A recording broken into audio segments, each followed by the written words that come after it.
Muy bien, vamos a conversar con el doctor Carlos Julio Emanuel. Él fue ministro de Economía, fue gerente del Banco Central, uno de los promotores de la dolarización. Está con nosotros en vivo. Carlos Julio, gracias por venir. Gracias por la invitación, Jimmy. Me parece que anoche, no sé si estemos de acuerdo, Carlos Julio, el tema de la dolarización quedó un poquito como zanjado. Parecería ser que no lo van a tocar. ¿Esto es bueno para el país? En realidad tenemos ya que consolidarnos alrededor de una dolarización que está firme y que no está en los planes de nadie, por lo menos lo que oímos anoche, revisarla. Exactamente, Jimmy. Yo creo que debemos dejar de hablar del tema de la dolarización y peor aún de una desdolarización, porque lo que implica no una desdolarización, de hecho, el anuncio, la sospecha de que va a haber una desdolarización, lo que provocaría es un retiro inmediato de todos los dólares de los bancos. Y yo no sé qué gobierno puede querer llegar al poder para enfrentarse al día siguiente con un pánico bancario, con una crisis bancaria que abarcará en ese campo al Banco Central. Porque como no tienen los dólares los bancos, no es negocio los bancos tener los dólares depositados, sino prestarlos, como tú bien sabes. 10-15% es lo que tendrán los bancos en efectivo. La gente va a reclamar, no hay la plata, el Banco Central dice, los bancos dicen debe sacar la plata del Banco Central, que tampoco tiene todos los dólares. Entonces, es imposible. Yo creo que por razones de campaña se usan estos temas, pero no se tocan los temas que son de fondo, ¿no? Los que debieron haberse hecho, Jimmy. Y permítame solamente hacer un recuento de esto. El 7 de enero del 2000, un grupo de ciudadanos ecuatorianos, tanto de Guayaquil como de Quito, propusimos la dolarización. Hubo un comunicado en El Universo, un comunicado de prensa, un manifiesto. Decíamos, hay que hacer la dolarización. Y hay que hacerla porque no podemos tener un proceso hiperinflacionario con devaluaciones que a cada rato deterioran el poder adquisitivo de los ecuatorianos. Pero dijimos, la dolarización no es la única medida que hay que tomar. Una vez tomada la dolarización hay que hacer otras cosas. Tú y yo hace algún tiempo hemos venido hablando de por qué es necesario, por ejemplo, convertir al Ecuador en un centro financiero internacional. Por supuesto. Nadie ha querido tomar esa medida, Jimmy, pese a que desde octubre del año 2000 hay un anteproyecto de ley en la Asamblea para modernizar y para internacionalizar el sistema financiero. No les gusta tomar medidas de fondo y toman medidas que realmente son anodinas, que no tienen nada que ver con la realidad, pero no es lo único. Lo que quiero decir es que hay mucha gente, a veces a mí me llaman del exterior, periodistas argentinos, porque allá siguen hablando con Milei pues de la posibilidad de dolarizar o no. Dicen, pero la dolarización no les ha resuelto el problema del crecimiento económico, no les ha resuelto el problema de la pobreza. Y la respuesta es que no tienen por qué hacerlo, porque la dolarización es una medida monetaria, no es una medida para lograr crecimiento económico, te da estabilidad, pero hay que hacer otras cosas que lamentablemente los gobiernos desde hace 25 años para acá no lo han hecho. Claro, no es culpa de la dolarización per se, pues, ¿no? No, es que no puede ser, pues. ¿Cómo le puedes pedir a una mata de banano, una planta de banano que produzca frutillas? Pues no, pues produce banano, ¿no? ¿Qué te produjo la dolarización? Te bajó la inflación a un dígito ya el segundo año de implantada. Y estabilidad, pues, ¿no? Y eso es estabilidad. Además, la gente está tranquila y por eso tiene un apoyo tan mayoritario de la población ecuatoriana. Encuestas hablan de un 95% de gente que no quiere que toquen el dólar porque les dio estabilidad, les dio el mantenimiento de su poder adquisitivo. La gente se puede endeudar. La gente que antes decía, ¿cómo me compro una refrigeradora en este proceso inflacionario? ¿Cuál es el precio? ¿Cuál será mi sueldo? Ahora saben que el sueldo se mantiene. Por eso se reactivó el consumo y el crédito. Esos son temas importantes. Y termino solo con esto. Cuando propusimos la dolarización, sabíamos que la dolarización no estaba ni podía estar en la Constitución de la República. Se lo hizo contra la norma constitucional. Entonces ahora comenzamos a oír de que hay que ponerle a la Constitución o hay que sacar un decreto. No es necesario. O sea, no estaría mal, pero no es que lo necesita, porque no se ha necesitado en 25 años, Jim. Claro. Carlos Julio, a todo esto, ¿debe desaparecer el Banco Central del Ecuador? Bueno, mira, este es un tema que se lo viene floreteando mucho últimamente, porque los puristas lo que dicen es que como el Banco Central sigue teniendo el nombre de Banco Central, equivalente a instituto emisor, de repente en algún momento va a querer comenzar a emitir dinero. Claro, entonces, el asunto es que se le podía cambiar el nombre a Banco de la Nación, a Banco del Estado. En Panamá, tú sabes, no hay Banco Central, pero hay un Banco de la Nación que es el que maneja los fondos del Estado. Si desaparece el Banco Central o se le cambia de nombre, eso no significa que no va a necesitar el gobierno un agente fiscal. ¿A través de quién paga la deuda? A través de una institución financiera. No va a ser un banco privado, tiene que ser un banco del Estado como ocurre en el mundo entero. Ese es el tema del Banco Central. Pero no podemos dejar de reconocer que en el Banco Central también se hacen otros tipos de trabajos. Estudios macroeconómicos. Es importante eso. El custodio de la Reserva Monetaria es el Banco Central. Entonces, yo no tengo problema que se le cambie el nombre, ¿no? Claro. Ahora, has tocado un tema importante, la Reserva Internacional.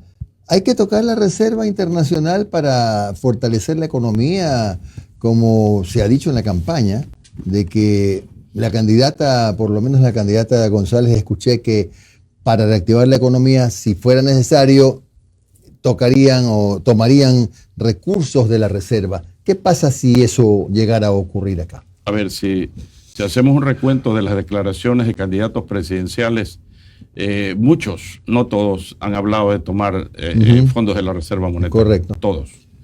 El segundo punto es, ¿la Reserva Monetaria tiene que ver directamente con la dolarización? No tiene que ver con la dolarización. Porque hoy en día, Jimmy, por ejemplo, si tú quieres hacer una importación de equipos para tu trabajo, aquí veo que tienes pues, una muy nutrida base de equipos, cámaras, etcétera. El Banco Central ya no te da los dólares. Tú tienes que sacarlos del sector privado o los tienes tú en tu cuenta. Claro. Entonces, la Reserva Monetaria en un esquema de dolarización la tenemos en el bolsillo. Los dólares que tú tienes, los que yo tengo, los que están depositados, es nuestra reserva. El Banco Central lo que tiene son los depósitos del gobierno. Entonces, por eso es que hay ocasiones en que los gobiernos, en el pasado, por ejemplo, le entregaban bonos a cambio de dólares de la Reserva Monetaria, o más recientemente se han hecho lo que se llaman convenios de liquidez, que no son directamente con el Banco Central, sino con las instituciones que tienen fondos depositados en el Banco Central, como Petroecuador o CENEL. Pero, Carlos Julio, ¿y en qué se parece y en qué se diferencia este tema de la Reserva Monetaria con lo que ha pasado en Bolivia? Tú sabes que tenía 14.000 millones de dólares en reserva, el gobierno se la consumió, hoy día quedan 1.200 millones, no hay plata ni para importar combustibles. ¿Cuáles son las similitudes y las diferencias en el caso Bolivia y Ecuador? Bueno, la gran diferencia es que Bolivia no tiene un esquema de dolarización. Pues. Entonces, la estabilidad cambiaria es a toda prueba en el Ecuador, no es en Bolivia. La situación en Bolivia es producto de pésimos manejos económicos que han mermado una reserva monetaria que estaba por encima de 10.000.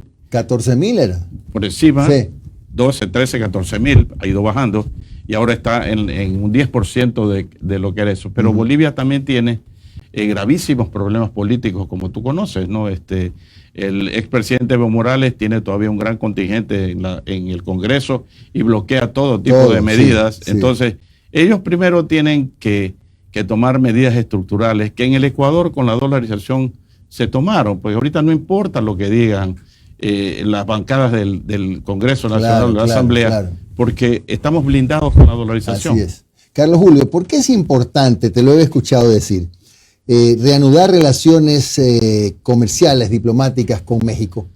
Es muy importante, Jimmy, porque es nuestro camino hacia una mayor apertura comercial. Recordemos que México comanda lo que se llama la Alianza del Pacífico, con todos los países de la costa oeste de América del Sur, Chile, Perú, Colombia, todos los cuales tienen acuerdos comerciales, TLCs con Estados Unidos.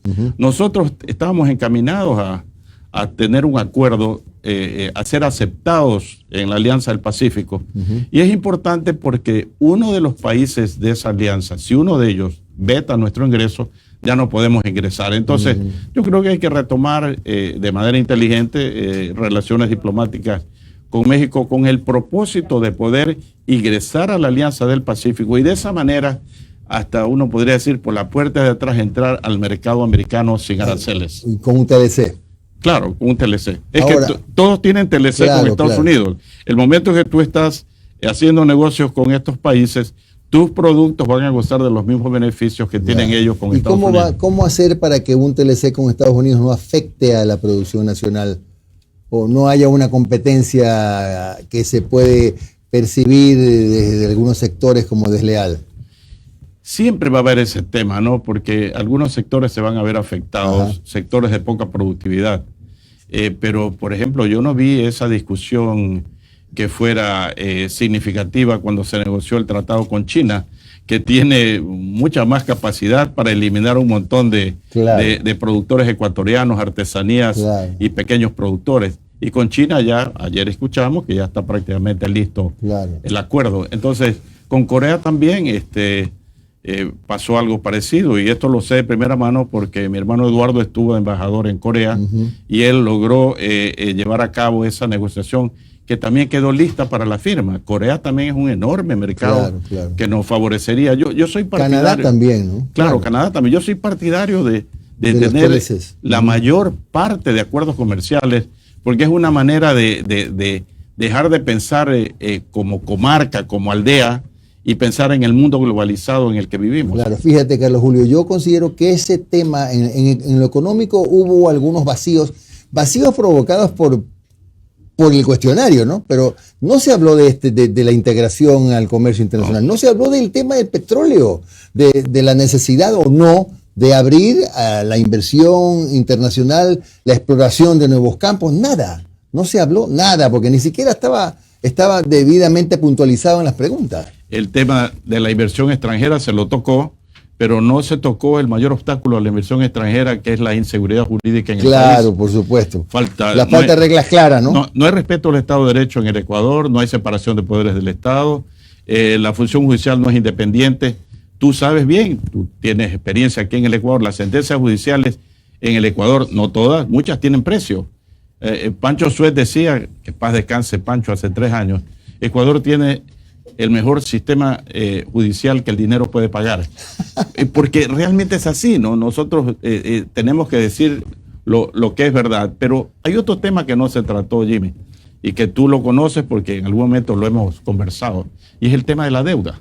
Ah, claro. Mira, ese problema, Ecuador tiene una deuda cercana a 90.000 millones de dólares. No estamos todavía en 90.000, pero vamos, deuda Estamos pública. en camino. Este año, 2025, lo que hay que pagar por capital e intereses de la deuda son 14.000 millones de dólares. Yo pensaba que eran 10.000, fíjate. 14.000. 14.000 frente a un presupuesto de 36.000. Sí. Saca tú la cuenta, pues ya vamos a llegar al 40%, estamos por allí. Entonces, ¿cómo puede crecer un país? ¿Cómo puede crecer un país cuando tiene que dedicarle casi el 40% de su presupuesto solo al servicio de la deuda? Y no hay mucho espacio para negociar tampoco, o reperfilarla, ¿o sí? Claro que hay. Hay que negociar y pedir, por ejemplo, condonación con China, definitivamente. Son 6.000 millones ahí, ¿no? Claro, hay que volver a tratar el tema con los tenedores de bonos, hay que volver a tratar el tema con el Fondo Monetario, como hizo el Fondo Monetario con Argentina. Pero el Fondo Monetario sí puede ampliar plazos, etcétera, porque es más rígido, ¿no? A eso iba, ¿no? Los estatutos no le permiten al fondo reestructurar, pero sí le permiten al fondo, como hizo con Argentina, prestarle la misma cantidad de dinero que se va a vencer, de manera que lo está reestructurando. Con Milei hicieron eso. Es decir, hay que tener una política activa de reestructuración de la deuda para hacer esa reingeniería que la requiere el Ecuador. Si no, no hay cómo crecer. Claro. Y si tú no creces, Jimmy, no puedes resolver los problemas del subempleo, desempleo, pobreza, la nutrición infantil, medicina en los hospitales, etc. No crece la economía. Ese es el problema del Ecuador. Desde Lenín Moreno para acá, la economía no ha crecido. Ahí está el problema. Con esto concluimos, porque sé que tienes otro compromiso periodístico. No se habló de la agricultura ayer. Ni una palabra de la agricultura. De nuevo, no responsabilizo a los que debatieron. No estaba en la mira de de los que prepararon el cuestionario, un tema tan importante como no lo estuvo en el debate anterior. Y yo considero que ahí hay un campo extraordinariamente fundamental justamente para el desarrollo del país, para la productividad, para generar plata, pero no se habló de eso. No se trató la agricultura, que es el sector más importante del Ecuador, porque nos da de comer. Claro, pues. Y porque genera divisas.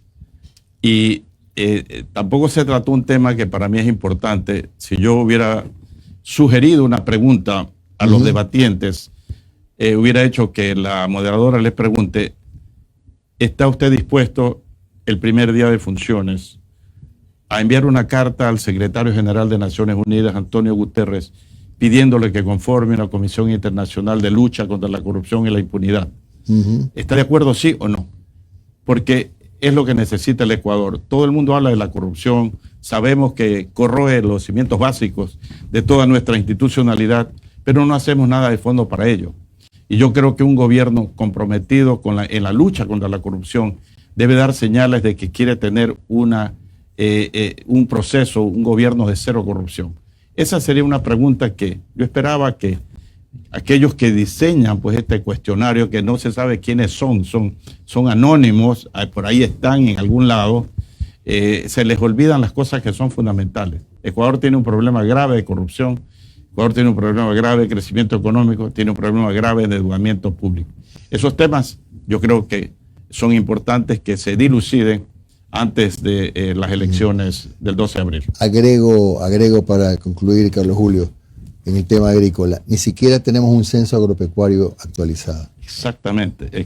Y tú sabes perfectamente bien que Ecuador tiene profesionales de primer orden en el tema agrícola. Ahí está pues un Leonardo Escobar, como antes estuvo un Marcel Añado, hay Alfredo Saltos Guale.